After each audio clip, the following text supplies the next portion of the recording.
Olá, aqui é do blog Palavra Fiel com mais uma mensagem para você.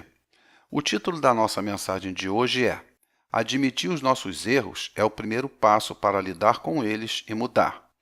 O texto bíblico se encontra em Atos capítulo 13, versículos 21 e 22, e diz assim a palavra de Deus: E depois pediram um rei, e Deus lhes deu por 40 anos a Saul, filho de Quis, homem da tribo de Benjamim.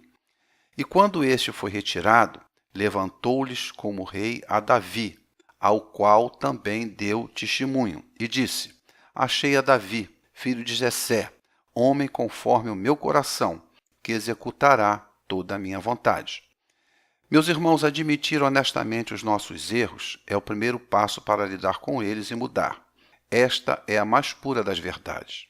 E todas as vezes que cometemos algum erro, teremos que enfrentar os resultados advindos daquilo que fizemos, e muitas vezes durante toda a nossa vida. Davi foi um homem assim, cometeu muitos erros em sua vida. Aliás, em nossa opinião, é o personagem da Bíblia que melhor retrata a essência do caráter do ser humano, em seus altos e baixos. Dentre esses erros, podemos citar o adultério com Batseba, o planejamento da morte de Urias, marido de Batseba, ter desobedecido a Deus quando resolveu realizar a contagem do povo e não ter lidado de forma adequada com os pecados de seus filhos. Entretanto, apesar de tudo o que relatamos, ele tinha uma grande qualidade, a enorme disposição de admitir de forma muito honesta os seus erros e não fugir à responsabilidade de lidar com eles. E é disso que queremos falar nessa mensagem. A enorme dificuldade que determinadas pessoas têm em admitir os seus erros. Existe um ditado popular que diz que insistir nos erros cometidos não é muito inteligente. Porém, como uma pessoa pode deixar de errar se ela não consegue nem admitir o seu erro? Existem alguns motivos para esse tipo de atitude, não admitir o seu erro. Porém, os dois principais são a teimosia e a arrogância. As pessoas teimosas e prepotentes são contumazes em insistir fazendo a coisa do modo errado, não admitindo mudar, achando que estão sempre certas. É lógico que, infelizmente, essas pessoas sofrerão muito em suas vidas, pois se os nossos erros geram consequências sempre, é evidente que elas terão de conviver com as situações criadas pela insistência em continuar errando. Davi, embora tenha cometido os pecados citados, como dissemos, reconhecia os seus erros e, melhor, não voltava a cometê-los. Mas isso não evitou que sofresse muito por conta disso.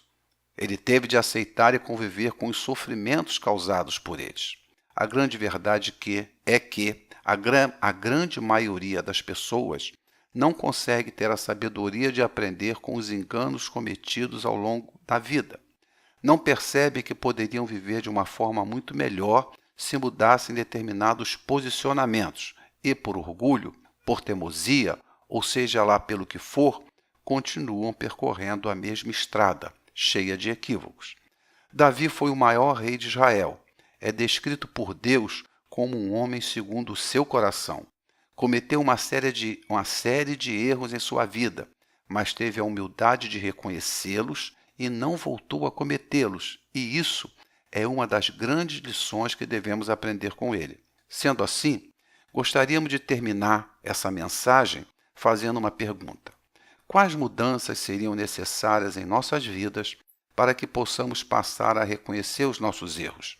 Este seria o primeiro e mais importante passo que poderíamos dar para mudar a nossa trajetória. Meus irmãos, essa foi mais uma mensagem do blog Palavra Fiel. Acesse palavrafiel.com.br e veja outros conteúdos.